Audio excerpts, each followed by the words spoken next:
Vous êtes le porte-parole de l'UDB. Donc vous avez rejoint la liste Christian Troadec, Oui la Bretagne. Vous êtes en position 3 sur la liste d'Ille-et-Vilaine. Pourquoi avez-vous rejoint Oui la Bretagne?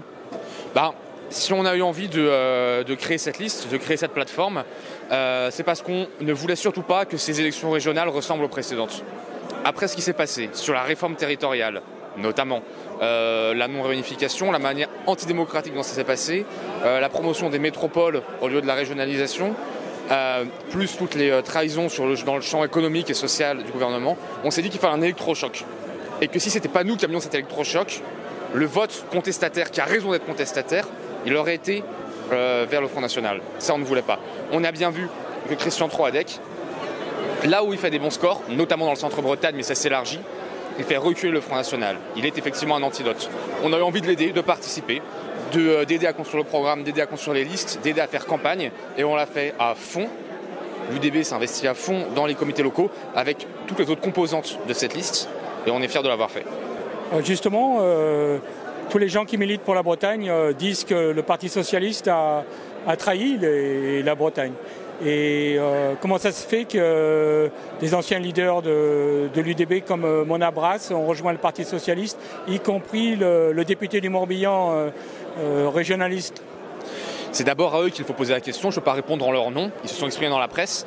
Je peux dire ce que eux m'ont dit, ou ce que j'ai compris des conversations qu'on a pu avoir, parce qu'on en a eu, on a eu des longs débats.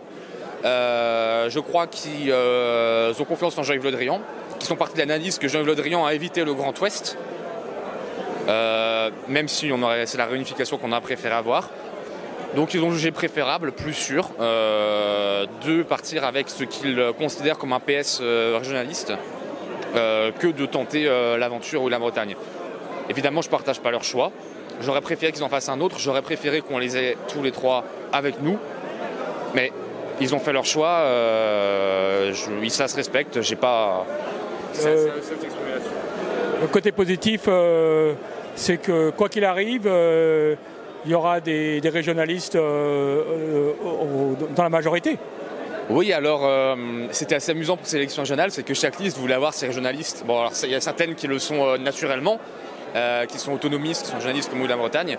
Il y en a certaines qui ont eu envie d'avoir un affichage. Et c'était un des premiers succès qu'on a eu, c'est de pousser les autres listes, toutes, y compris des listes jacobines a priori, à venir sur nos thèmes et à vouloir avoir des candidats régionalistes ou autonomistes sur leur liste. Donc même si on ne gagnait pas les élections, même si on n'était pas présent au second tour, mais je pense qu'on le sera, rien que comme ça, on a déjà gagné quelque part. Ne pensez-vous pas que les partis hexagonaux traditionnels comme l'UMP, enfin les Républicains et le PS sont régionalistes juste durant les élections? C'est exactement ce que je pense, effectivement. On voit bien, toutes les listes sont bretonnes pour les élections régionales. Certaines sont régionalistes, certaines parlent même d'autonomie, de réunification. Mais Le Fur, mais Le Drian, ils sont membres de partis qui ont été au pouvoir alternativement ces dernières années et qui n'ont rien fait pour ça.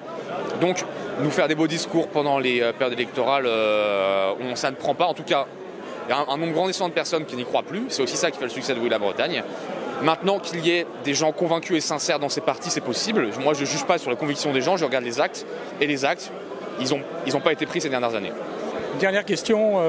Vous venez du IILV, vous étiez un vert avant. Et Christian Troadec, c'est quand même un des leaders du mouvement des bonnets rouges. Le mouvement des bonnets rouges n'était pas forcément sur le programme des Verts. Ils étaient surtout sur la défense de l'emploi de l'agro-business, quelles que soient les conditions, en gros, même avec quand même un certain respect de l'environnement. Ça ne vous pose pas un problème? Alors, déjà, une petite réflexion, j'ai jamais été membre de ELV puisque à l'époque où j'ai milité avec Europe Écologie, c'est une fédération de partis qui comprenait les Verts et l'UDB. Donc j'ai été membre pendant un moment de l'UDB et d'Europe Écologie. Et quand Europe Écologie est devenu un parti, j'ai choisi et je suis allé à l'UDB. Je suis effectivement écologiste, ça fait partie de ce qui motive mon engagement, je le suis sincèrement. J'ai eu aucun problème à participer aux manifestations des bonnets rouges parce que l'écotaxe n'était pas réellement une mesure écologiste. C'est une mesure qui ne taxait pas le gros transit international par camion, mais uniquement le trafic régional, donc qui pénalisait l'économie locale et pas les trafics internationaux pour lesquels effectivement le ferroutage ou le transport maritime pourraient être des solutions intéressantes. Par ailleurs, elle tombait au plus mauvais moment. au moment où il y avait des destructions d'emplois terribles en Bretagne.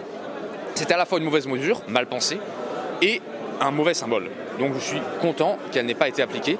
Il faut une fiscalité écologique, j'en suis convaincu, mais celle-là était mal goupillée, elle était injuste, et heureusement que des gens se sont mobilisés. Je sais bien qu'ils ne sont pas tous écologistes ceux qui l'ont fait, mais dans ces moments-là on était ensemble, et je suis content qu'on l'a été.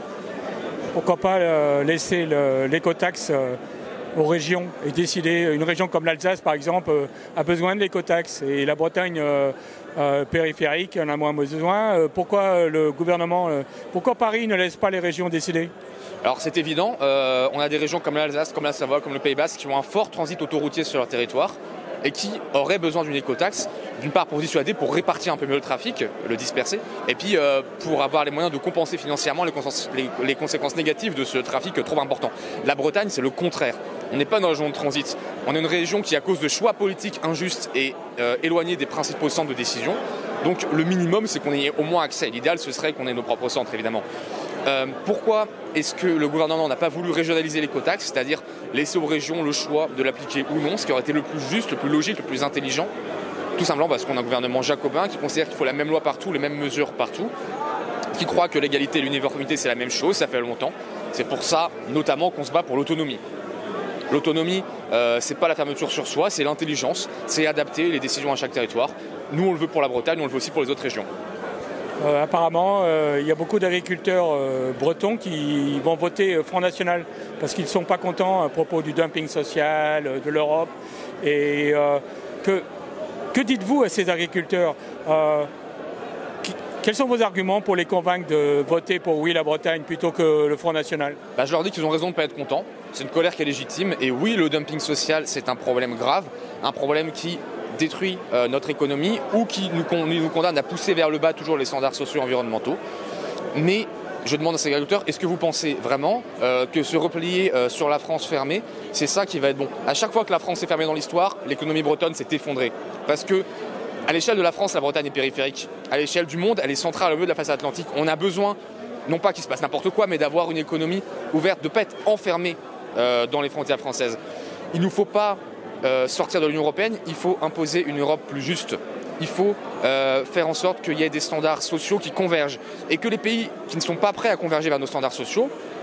et une fiscalité qui doit converger aussi. Sur fiscalité, standards sociaux, si on a un espace économique de commerce commun, il faut avoir des règles communes. Les pays qui ne sont pas prêts à avoir les mêmes règles que nous, parce que peut-être qu'ils ne sont pas au même niveau de développement, ne devraient pas être dans cet espace économique commun. Il faut soit restreindre la zone euro sur les pays qui peuvent avoir les mêmes règles, soit étendre ces règles. Mais on ne peut pas conserver une circulation des hommes et des marchandises avec des droits sociaux aussi différents, ça ne peut que détruire notre économie. Mais ce que le Front National nous propose, ce n'est pas la solution.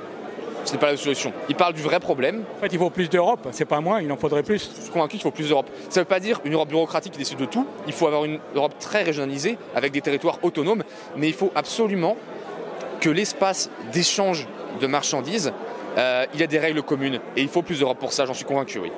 Merci. Mais de rien. Bien.